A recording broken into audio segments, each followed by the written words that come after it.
Okay, we got the manifolds off the other day. We cut the bolts and we removed all the studs. So now we have exhaust manifolds off, up pipes off, turbo off. The next step for us in this project is going to be completely disassembling everything except for the heads. We're going to leave the injectors inside. We're not going to do the O-rings or head gaskets because it ran fine. We're going to do the timing cover. We're going to do the high pressure oil pump reservoir, oil pan, rear main. I will not do the rear main until the motor gets back into the truck because I can't access it on the engine stand like it is. And I don't want to do it on the hoist. So enjoy us just tearing this thing down and cleaning everything up. Pocket set, we got to figure out what size bolts these are. Whoa.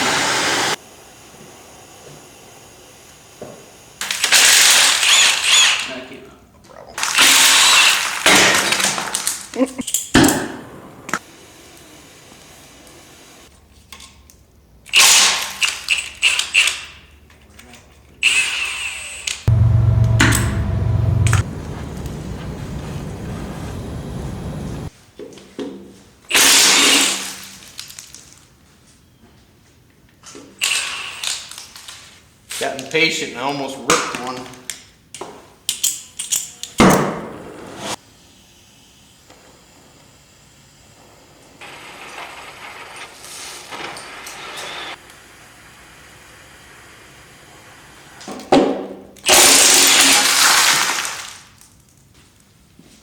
Gotcha. Nice. Heat is the ticket, baby.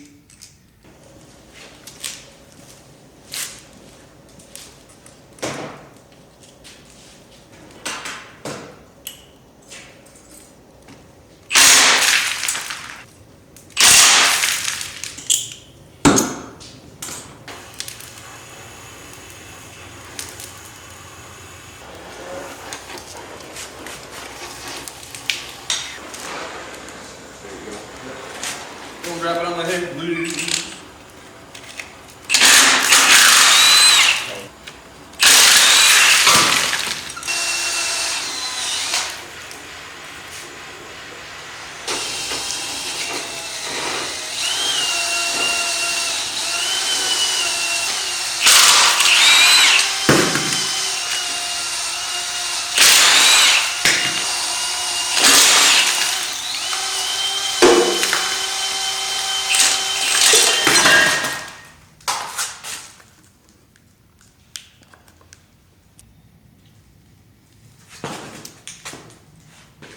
Let's put this on the bench. Okay, good deal. That wasn't nearly as bad as I thought at all. Praise the Lord. Just have fuel in here. Half inch. I need a long extension.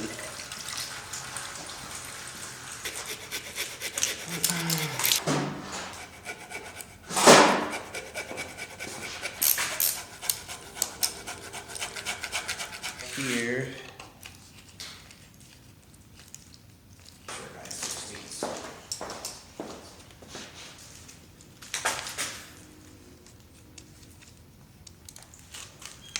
Okay, so at the very bottom you have one of these, one more.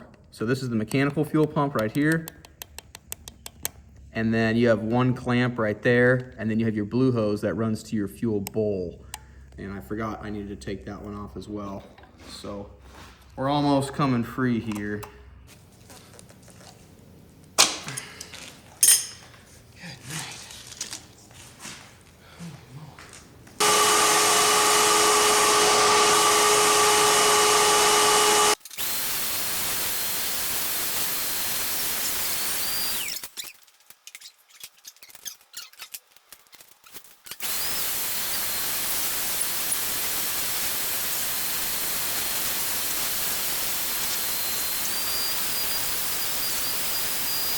So next up, we're going to remove the mechanical fuel pump.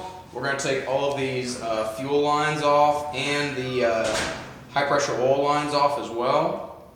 And once those are out of the way, we will take the high pressure oil pump itself off. And there are two 10mm bolts holding that on, so we'll take that off. And actually, we can't take that off completely until we take the front gear off, which we'll show you how to do that. But this nut here, I think, is 1.25 inches.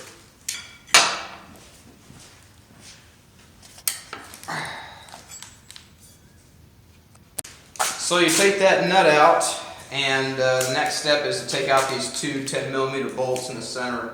And it's 1.25 inch nut or a 32mm. I just have the 32mm handy. So now we'll take 10mm bolts. Yes. So you can see the sockets and bolts.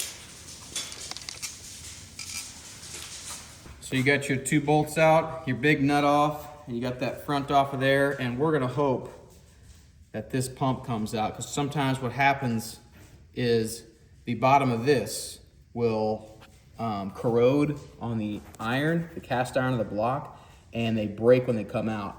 This is the worst valley I've ever done, and I've done many 7.3s. I'm gonna get a pry bar because this one is looking really, really stiff.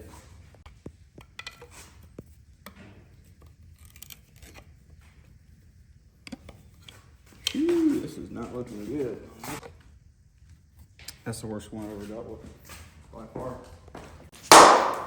Oh, it's moving now. It did? Yeah, I can see it wobble a tiny bit. Yes. Hit it back the other way. Imagine doing this in the truck.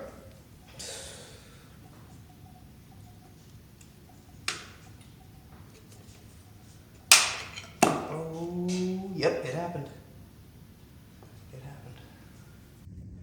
Okay, so mechanical fuel pumps are made of aluminum, I think, and the block is cast iron, and this motor, for whatever reason, well, the rats and whatnot built a nest down here, which I think caused moisture as well, probably the animals peeing everywhere. But what happens sometimes is this mechanical lift pump is supposed to come out, and it has a piece about that much long with a plunger, and you can see it there. And this does happen sometimes where the plunger itself and the aluminum are corroded so badly that they snap off inside this hole.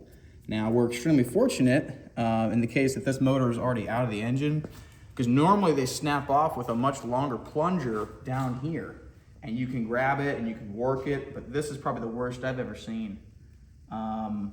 It's really, really bad. Oh, look, we can turn it. See? You can see that turn in there? Yeah. So that's good, but we'll figure this out. So as you can see, this dark part, that's the rubber O-ring. And this piece here, I'm gonna see if I can, so watch closely. See, there's a lot of it and it sunk down. Watch again. See how it's standing up and then it just sunk down one more time. Standing up, sinking down. Okay, so what we're gonna do is we're gonna stand it up, and I'm gonna try and get a pair of vice grips on it.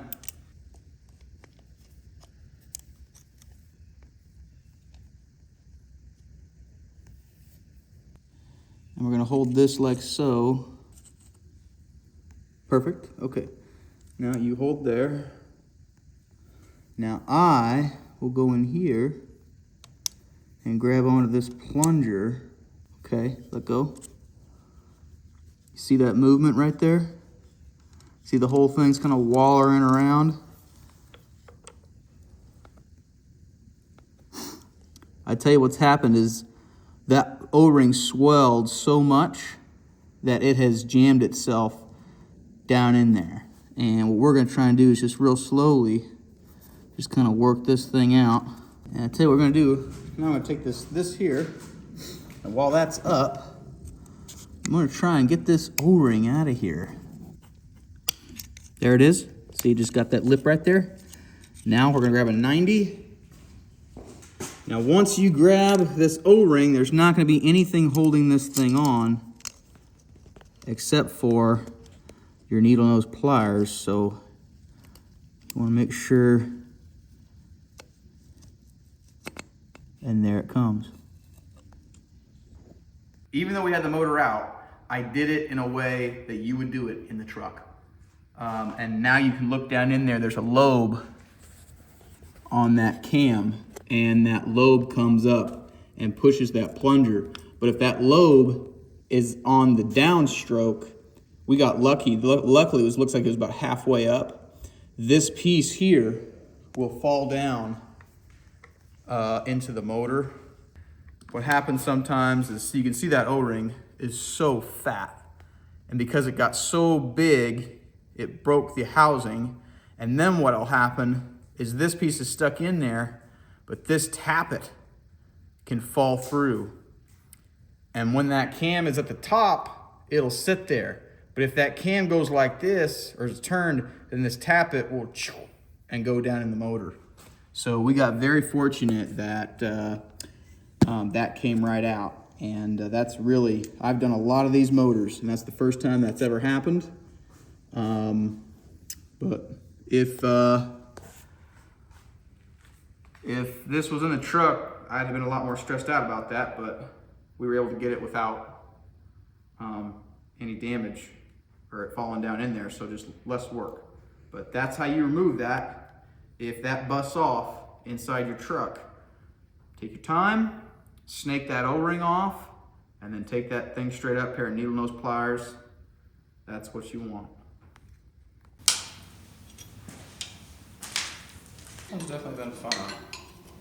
Less stress. Any questions? What? You were spinning so fast, you got caught in the line of fire.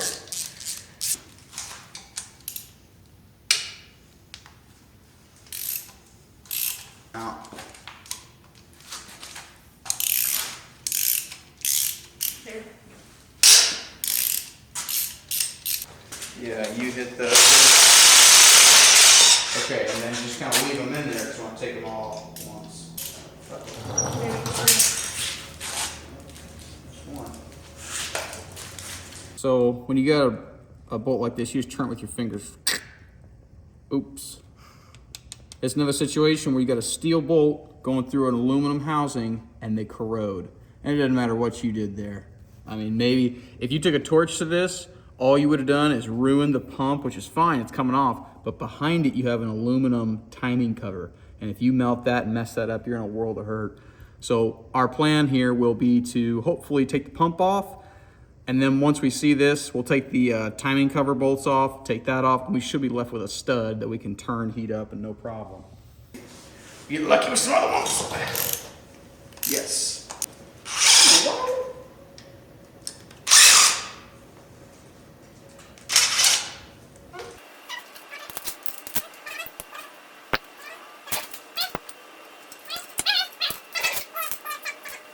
I want to show you guys that this corrosion here is a really serious deal because the water pump is now loose, okay? If you look closely, I'm turning the stud. It's stuck in here. I'm literally turning the stud inside the block that runs all the way through that timing cover. So what we need to do here is we're gonna have to get that off of there somehow.